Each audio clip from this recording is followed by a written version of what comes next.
meet you. I really wanted to, have you come on the show and tell you story and stuff like that. Hey, it's nice to be here, man. I thank you for like reaching out to me and giving me the opportunity.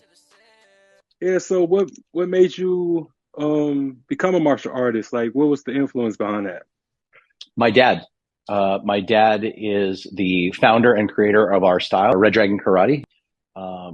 My dad was my hero, and I wanted to be around him, so I went to the studio and started learning martial arts. That and I hate that you guys get excluded out of everything because y'all pretty much as important as the Shakur side of the family as well. I just hate that they don't put y'all like in the movies and stuff like that. Yeah, I'm just glad people, like it and I enjoy the history and How you doing, bro? What's going on with you, fam? Man, nothing, man. I can't call it. How you doing, man? Appreciate you having me, man. Man, I Apologies appreciate, for a little CPT, but I'm on. I'm here. I'm here. man, I appreciate you, man. Like this is an honor. All So, good, man. I'm honored that you would ask me to be on, man. I appreciate you, man. man, nothing, Yo, man. Like it's nothing, bro. Like you have no idea, like what you done for my childhood, bro. Like I've wow, been a fan of your work ever since I was a little kid, man. It's just the I fact, like, appreciate that. I man, no I problem. I think you got one of my joints up there behind you, bro. Oh, Yeah, man. I see you. Hey, and it's so funny because most people they got, of course, soul food and yeah. some of the other joints, but Tales from the Hood, man, that's one too. That's a classic, bro. Oh my God. You That's a have no classic idea. too. Like, oh man, like I was gonna ask you some questions on that since you brought it up. I'm I'm gonna here, ask you about that. bro. Hey, I'm gonna ask you we that got time, first. man. I got as much time as you got, bro. So, by the Bet. way, before is it possible to Dollar Will to are people seeing it on my live too, on my IG live? Yeah. Yeah. Oh, bet. Okay, cool. Yeah. Yeah. Perfect, bro. But Your people's appreciate coming you, in. man. But yeah, Yeah. man, yeah, fire away. Yeah, I'm here, bro. Whatever you got for me, man, I got time, man. So Oh my God, man. Like it's crazy because like Tales from the Hood. When I tell you like yeah. that movie used to scare the hell out of me like when I was a kid because my brother used to watch it all the time. Like I remember because he was 13 years older than me. So Okay. 1990, so pretty much 1995, Yeah. like he was coming out the military pretty much. Like he came home for the first time, and him and my big cousin took me and my cousin to the movie. So we didn't know what we was watching. So Right. Right. so it looked interesting. It was like, yeah, like, it's gangster and this and that.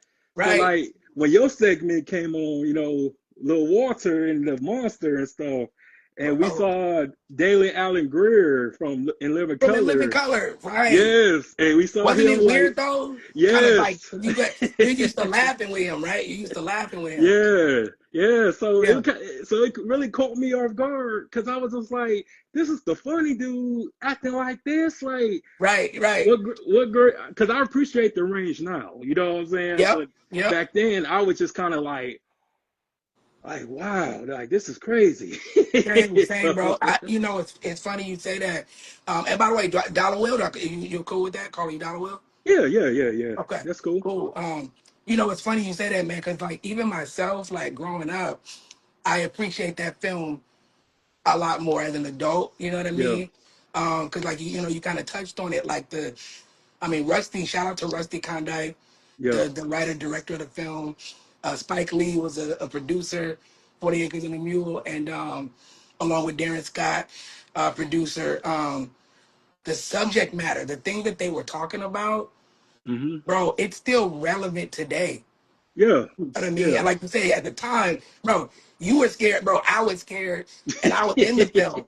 You know, I was in the film and I was scared, man. So I can imagine what it was like for you watching it. But yeah, I definitely appreciate that film even more because of the themes of police brutality, child abuse, of course, gang violence, things like Hmm. that. It's definitely an important film. Yeah, and you worked with so many legends on that film, like, and just Facts, couple people that's no, well, three people that's no longer here, like Clarence Williams the third. Like, bro. how was it? How was he like? Like, give us just Great like a question. brief, like a brief. Great, great question, man. And I would get the pleasure of working with him again years later on Blue Hill Avenue. Yeah, Yes. yeah, yeah, yeah. Little trivia there, man. Um, Yeah. bro, Clarence was intense, very intense. He is one of the great, and I'm not being hyperbolic when I say this. He's one of the great method actors of our time, honestly. Yeah. I agree. Um, yeah, he's definitely one of those actors too, bro, where on set, he is very much that character. Like he is very much like it's not Clarence, it's not even Mr. Williamson, Mr. Williams. It's he's whatever character he's playing on set. And you respected that. You know what I Hmm. mean? And he was definitely method, very much in his mode. Um, I remember like a quick story. Hmm. When we were doing Blue Hill, somebody's phone went off. It's their cell phone, bro. Ooh. And yeah, and it was, let's just say it was not a good idea. It was not a good idea, bro. Right. Um, yeah, it was intense, but when he's rapped, really dope, really nice guy. I love that he remembered me from Tales from the Hood, even though we didn't necessarily have any scenes together in Tales. Hmm. Of course, he remembers Walter and the little boy balling up the paper, you know, bending his dad up every which way.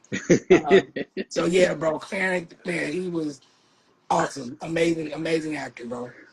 Man, that's dope, man. Cause like that scene pretty much like was so dope. Just how Yeah, Rusty came in to save y'all, still ended up getting his behind kicked and stuff like right. that. And Facts. for you to get up and just twist that paper, I always wanted to know like how did they get that effect? Cause that was just gut wrenching. Like just it was like Another oh, great, I was another great like question. And you, and ugh. you, you know why that's a great question too is because we did it in the '90s Hmm. where special effects were not done like digitally, right? The way they do it Right. now. Like there wasn't like I mean I think there was some use of green screen a little bit in movies, but not much. So meaning a lot of the effects you saw were practical, right? Like they were right there on set. So I Hmm. remember what they did in the case of David Allen Greer, they made a whole like body double thing, bro. It was crazy. It was bananas. They made this like really complicated contraption that was controlled by somebody off camera that could like twist, turn it, and they had to basically do a replica of David Allen Greer, like make him, paint him and get like a body cast and Hmm. draw him up, and then the famous part at the end where he's all squished up, but he still got the fan. He's like, "This ain't over yet." Remember at the very Yeah. end. Yeah. So, bro, they built something in the floor.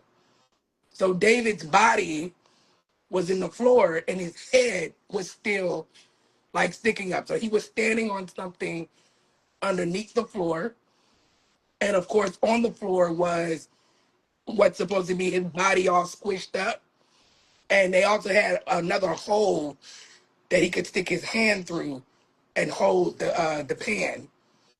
So it looked, yeah, bro, like the way, like I'm telling you, like the mind of like how creative we had to be back in the day when Hmm. you couldn't just rely on green screen and digital effects to get away with everything Yeah. was amazing.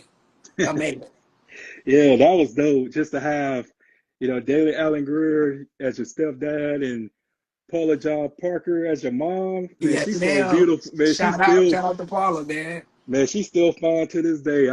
It's crazy. She's Like, gorgeous. Yeah, like you, yeah. like you was lucky, man. Like just the, just Yo, like your I've whole had some dope career. moms, right? Yeah, you did. You I've had some dope fire moms, moms, man. like Yeah, fire moms. right. Yeah, Vivica Fox, Angela Bassett, Paula J. Parker. Like I've had some pretty good moms, man.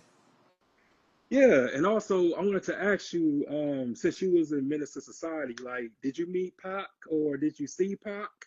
Great question. So I actually did not, and it's funny because hearing like the stories of how he was almost in the film, Yeah. right? He was supposed to play Sharif, um, but I actually never got. And that's like one of the. It's two people in my life. No, three. Three Mm-hmm. people in my life that I legitimately like. As blessed as I've had of a career, and I met some amazing people. Three people that I was sure that I would get to meet one day that I did not, and I regret because I won't be able to at least see them physically. Mm-hmm. Pac, Kobe Bryant, and Michael Jackson. Right. Those are three people that I'm like, damn, like if I would have loved to be able to meet them, especially bro, Pac, like